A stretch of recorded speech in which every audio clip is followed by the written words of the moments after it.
Hello everyone, welcome to my channel on YouTube, the home of news and politics. On this channel, I bring you news every day on regular basis. If you are meeting my channel for the very first time, you are welcome to Lady J's Corner, the home of news and politics. Subscribe if you like what I do on this very platform. Turn on the notification bell to get notified each time I post a new video. And a very big thank you to my returning subscribers. My dear viewers, I have a video that I will be presenting for every one of us to watch today, and I myself will be watching in today's video. As you watch the video, remember to leave your comments. If you find the video interesting, like the video, share the video if possible. Let's watch the video. Thank you and hope UZODINMA did not offend every group or every group go major. O major IPOB, he must be specific that I want to make peace with the IPOB. Then the world will hear it. Then we give him our own condition for that peace. Manamado sekwana any group, any individual, each on ogunyekwara because we are not any group and individual. No, he must be specific because he offended us to the 100% core. So he must be open and tell the world that IPOB, I want to be peace. I want to have peace with you. The world will hear him. Then IPOB will bring out their own terms and conditions for the peace talk. Let him go and settle with those he felt is good. He offended.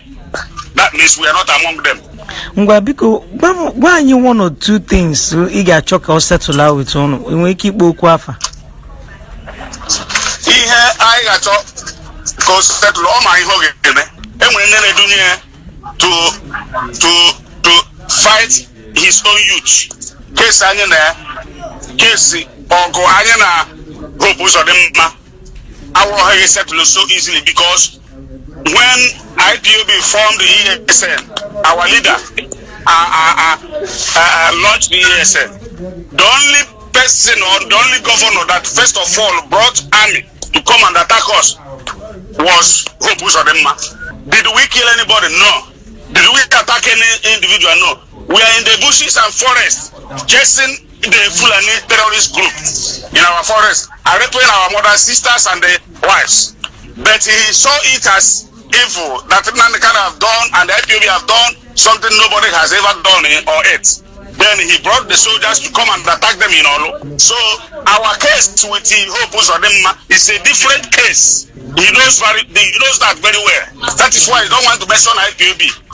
If he is ready to dialogue with any group that he offended without mentioning IPOB, I'm ready for you to make peace with you. Then it's not for us. The dialogue with the peace talk with him is not for us. Tell him that. That's what I said. Terms and conditions just to pay your eyes. We will tell him. He knows the channels to follow it. It's a critical stakeholders meeting at the banquet hall of the Government House, Owerri. The meeting, which is at the instance of Governor Hope UZODINMA, has in attendance religious leaders, security chiefs in the state, members of the judiciary, past and present state and federal lawmakers, as well as past and present political appointees in the state.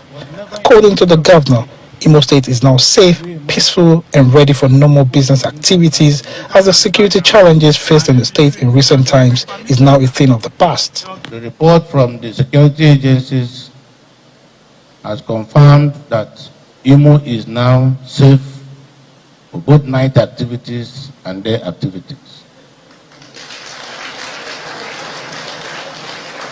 I will also use this opportunity to inform you that in the course of making sure that our people are not vulnerable, that the damage on the life and property of our people is not going to be grievous.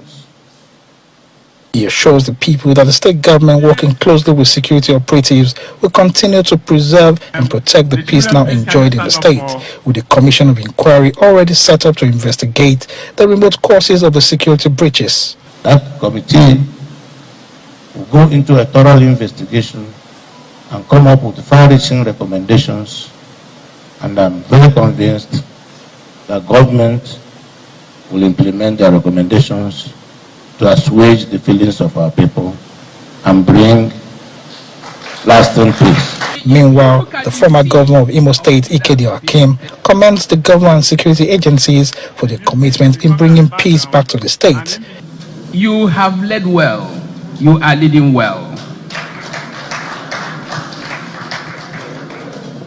Your Excellency, if you look at the sea of leaders of Imo State that are here present, that will show you that Imo people are with you 100%.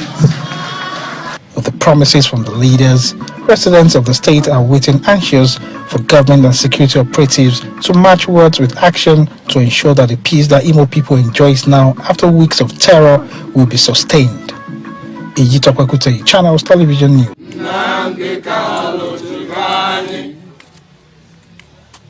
Akwakalu berima lolu Chineke nti. Nnamdi Kanu Chibali, Marama Chibali, Chibali, Chibali, Chibali, Chibali, Chibali, Chibali, Ewo Nnamdi Kanu Chibali. Akwakalu berima lolu Chineke nti. Nnamdi Kanu Chibali. Ya Biafra berima lolu Chineke nti. Nnamdi Kanu Chibali. Akwakalu berima lolu Chineke nti. Nnamdi Kanu Chibali. Chibali. Chibali. Chibali. Chibali. Chibali. Chibali. Chibali. Ewo Nnamdi Kanu Chibali. Akwa Biafra berima lolu Chineke nti. Nnamdi Kanu Chibali. Akwa Biafra berima lolu Chineke nti. Nnamdi Kanu Chibali. Chibali. Chibali. Chibali. Chibali. Chibali. Chibali. Ewo Nnamdi Kanu Chibali. Akwa Biafra berima lolu Chineke nti. Nnamdi Kanu Chibali. Chibali. Chibali. Chibali. Ewo Nnamdi Kanu Chibali. Osatie! Biafra. I would like to get into politics. I will end your time, both and when one per hour. And when you call on causes, who's your Nigeria? Yabra Bude, who's your Nigeria? Yabra Bude, who's your Nigeria? Ewo.